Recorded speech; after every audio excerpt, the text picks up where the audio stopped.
Oi, gente, tudo bem? Espero que vocês estejam bem, estejam se cuidando e principalmente estudando.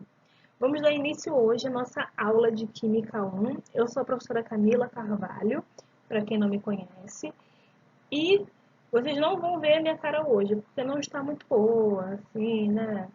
Quando eu estiver mais arrumadinha, eu apareço por aqui. Mas o que importa hoje é vocês começarem a entender um pouco sobre a química.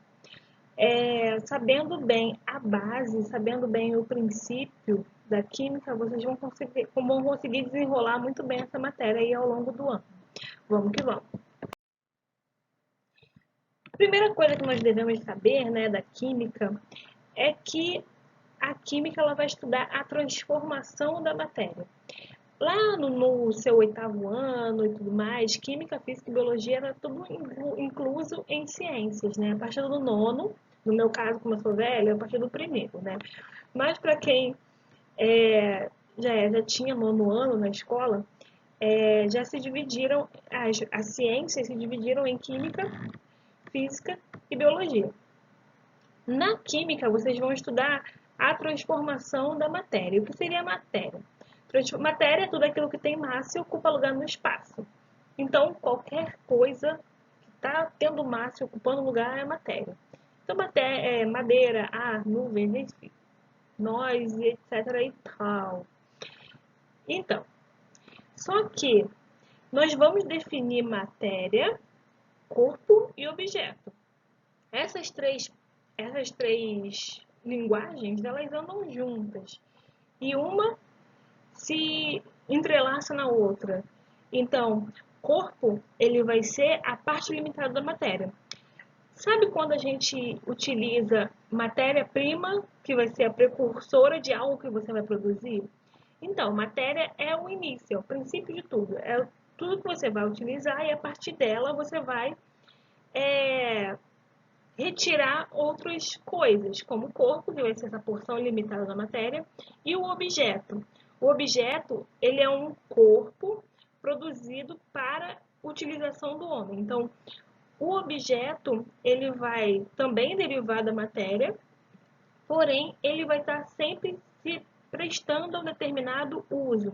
Aqui um exemplo clássico, né, com matéria, corpo e objeto, é essa árvore. Da árvore nós tiramos o tronco, madeira, e da madeira nós construímos, nesse caso, uma mesa, uma cadeira.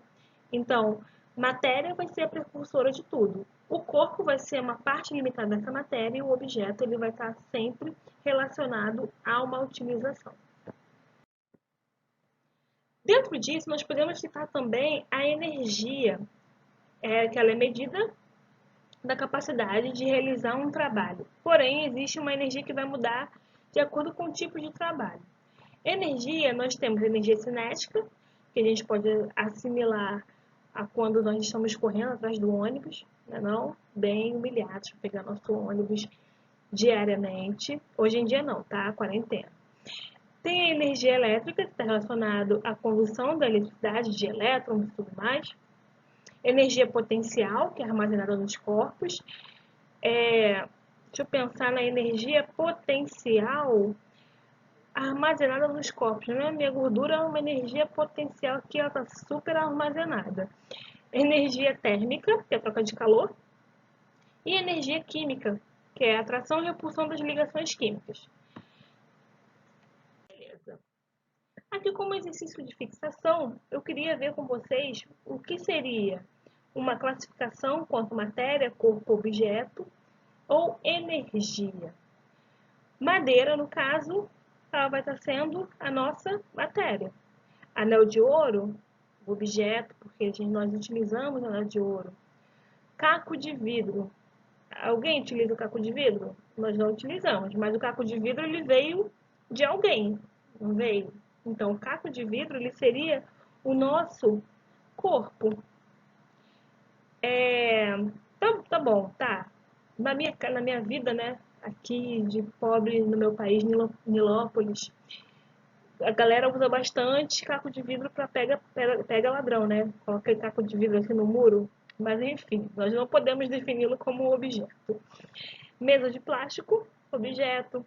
Alumínio, ele vai ser matéria. Calor, energia. Bloco de mármore vai ser o nosso corpo. Eletricidade, energia. E o vidro, matéria. Foi? Belezinha? Dúvidas em alguma coisa? Se tiverem dúvidas em alguma coisa, vocês podem comentar, tá bom? Atrelado a isso, nós temos alguns fenômenos que são super importantes. Por exemplo, quando a gente está jogando uma bola lá de boa, a pessoa está lá jogando a bola, a gente não, né? O jogador está lá jogando a bola. No momento em que ele toca aquela bola com o pé, a, a, a bola ela sofre uma deformação, né? Só que ainda assim, ela continua lá, plena, com seu material intacto. Aí, o que acontece? Se eu pego aquela bola e taco fogo, se eu tacar fogo na bola, você percebe que o material que ele tinha antes, ele vai mudar de cor, ele vai murchar, ele vai se transformar em outra coisa, ele vai mudar totalmente. Então a bola não vai estar mais caracterizada como bola, né? Ela vai ter, coitada, foi incendiada. Então, nesse caso, houve uma transformação da matéria. Ali eu transformei o material que foi usado para produzir aquela bola. Ele já não era mais o mesmo. Ele não sofreu uma pequena deformação e voltou ao normal, como no caso de um chute. Então, nós podemos associar essa transformação da matéria quando eu taco fogo em algo como um fenômeno químico. E como um fenômeno físico, nós podemos associar aquela deformação. Não houve transformação da matéria, não alterou a matéria, só houve uma pequena deformação.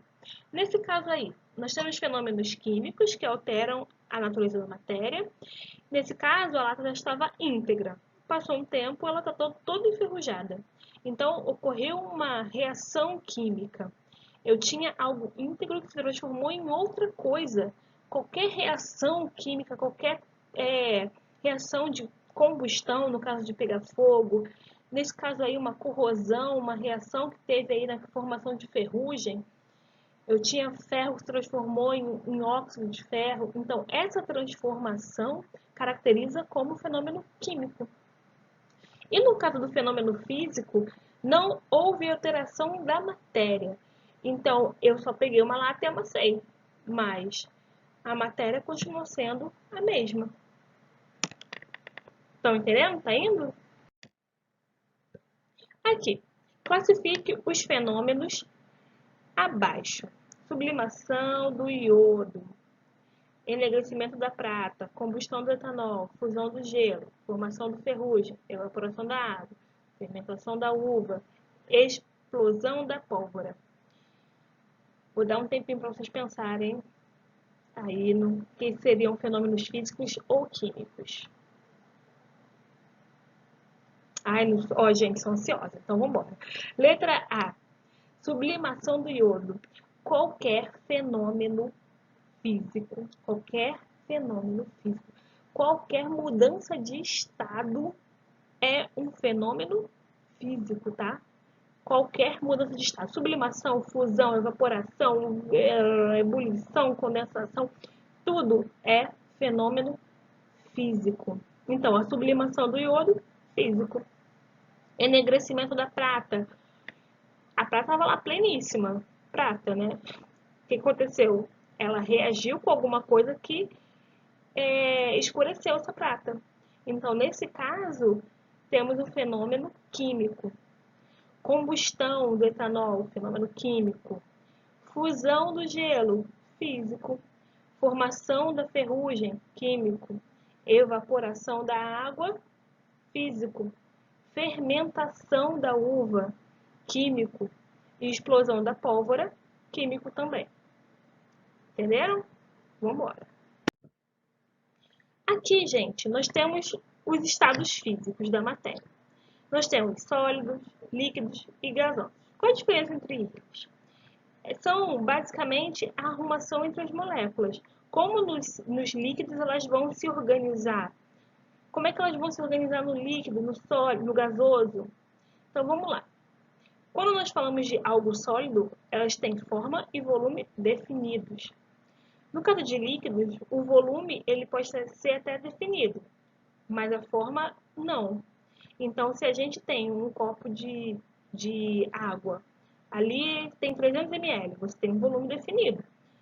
Só que a fórmula vai ser indefinida porque você pode colocar em qualquer recipiente que ele vai ficar. Qualquer recipiente que você colocar o líquido, ele vai se transformar naquela forma que você puser ele. Então, nesse caso, nós vamos ter uma forma indefinida. E no caso dos gases, o que vai acontecer? As moléculas estavam juntinhas ali, né? Começou super junto, super bonitinha ali nos sólidos. Nos líquidos, elas foram um pouquinho mais afastadas e no gasoso, está cada um por si, dois por todos. Então, nesse caso, elas têm forma e volumes indefinidos. Você não tem como definir o volume de um gás ou a forma. Ele é totalmente vida louca, ele fica do jeito que ele quiser. Então, as moléculas estão muito mais espaçadas. Aqui na mudança de estados físicos, né, conforme a temperatura aumenta, nós podemos observar que, vamos lá, nós temos sólido e ele se transforma em líquido, a temperatura está aumentando. Presta atenção, imagina você pegando um gelinho lá, botando na panela para esquentar. O gelo, inicialmente, ele era líquido, ele era sólido, né? O gelinho. O que vai acontecer? Ela vai passar para o seu estado líquido. A temperatura aumenta, a temperatura vai aumentar. Então, quando ela vai do sólido para o líquido, ocorre a fusão. Do líquido para o gasoso, ocorre a vaporização no caso de vapores de água. A água ocorre a vaporização.